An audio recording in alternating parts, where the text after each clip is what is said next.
Hello guys, আসসালামু আলাইকুম। আশা করি আপনারা সবাই ভালো আছেন, সুস্থ আছেন। আমি আবার আপনাদের মাঝে উপস্থিত হয়েছি। আমি এবার কক্সবাজার বেড়াতে যাব। অনেক দিন উমরা করে এসেছি তো ভাবছি একটু কক্সবাজার ঘুরে আসলে একটু ভালো লাগবে। তো প্রোগ্রাম করে ফেলেছি, ইনশাল্লাহ সামনের সপ্তাহে কক্সবাজারের উদ্দেশ্যে রওনা দিব। আজ আমি আপনাদেরকে একটা গল্প শোনাবো। বাচ্চাদেরকে বাবা, চাচা, ভাইয়া যেই মোটরসাইকেলের পিছনে নেন না কেন, খুব সাবধানে তাদেরকে মোটরসাইকেলের পিছনে নেবেন। আমার নিজের দেখা মতে এক পিতা তার সন্তানকে নিয়ে সকাল 7:30টায় স্কুলের উদ্দেশ্যে রওনা দিচ্ছিল। মোটরসাইকেল চালিয়ে যাচ্ছে হঠাৎ করে একটা ট্রাক সামনে এসে দাঁড়ালো, সামনে চলে আসলো। এত স্পিডে আসছে যে বাবা ব্রেক কষতে যেয়ে ছেলে বাবার মাথার উপর দিয়ে ডিগবাজি দিয়ে ট্রাকের চাক্কার নিচে চলে যায় এবং সেই চলন্ত ট্রাক ছেলেটাকে পিষে দিয়ে পালিয়ে যায়।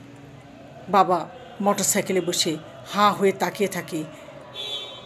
10-15 মিনিটের জন্য তিনি বোবা হয়ে গেছেন। ছেলে স্কুলে আসতে চাচ্ছিল না, জোর করে তাকে স্কুলে নিয়ে আসা হয়েছে। আর এই তার মধ্যে তার ছেলের এই করুণ মৃত্যু।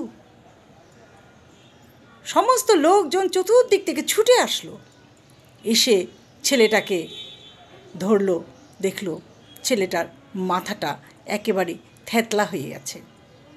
হাসপাতালে নিয়ে গেল, ডাক্তার মৃত ঘোষণা করলো। সেখান থেকে তাকে বাড়িতে নিয়ে আসা হলো। স্কুলের সমস্ত টিচাররা, স্টুডেন্টরা সবাই ছুটে আসছে তাকে দেখার জন্য এক নজর। কি হৃদয় বিদারক স্থান!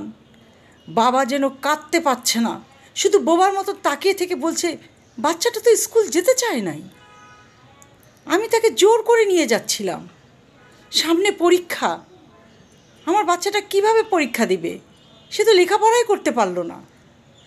তার বাবার এই করুণ চিৎকার শুনে আশেপাশে কেউ নিজেকে ধরে রাখতে পারল না, চিৎকার দিয়ে সবাই কেঁদে উঠল। তার মা তো বারে বারে জ্ঞান হারাচ্ছে, কারণ বহুত কষ্টের ধন, একটাই সন্তান, একটাই ছেলে। বিয়ের 14 বছর পরে এই সন্তানটার জন্ম হয়েছিল। ছেলেটা কেবল নতুন স্কুলে ভর্তি হয়েছে, ক্লাস 1-এ পড়ে।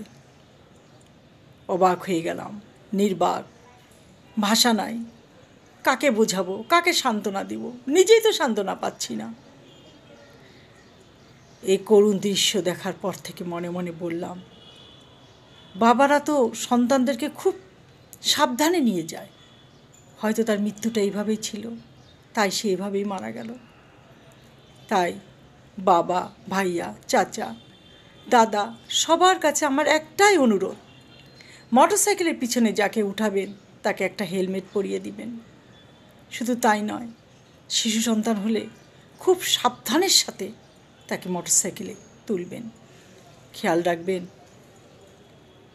যে সাবধান না চললে মৃত্যু হতে সময় লাগবে না, অ্যাক্সিডেন্ট বলে কয়ে আসে না। তাই সবাইকে অনুরোধ করব, খুব সাবধানে মোটরসাইকেল চালাবেন। মোটরসাইকেলের সামনে দিয়ে একটা কুকুর চলে গেল, কুকুরের গায়ে ধাক্কা লাগলো, মোটরসাইকেল অ্যাক্সিডেন্ট হয়। সে তো 2 চাক্কার, সে তো নিজেকে ধরে রাখতে পারে না।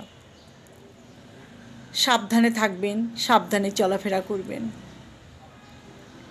আজ এই পর্যন্ত। ভালো থাকেন, সুস্থ থাকেন। আল্লাহ হাফেজ।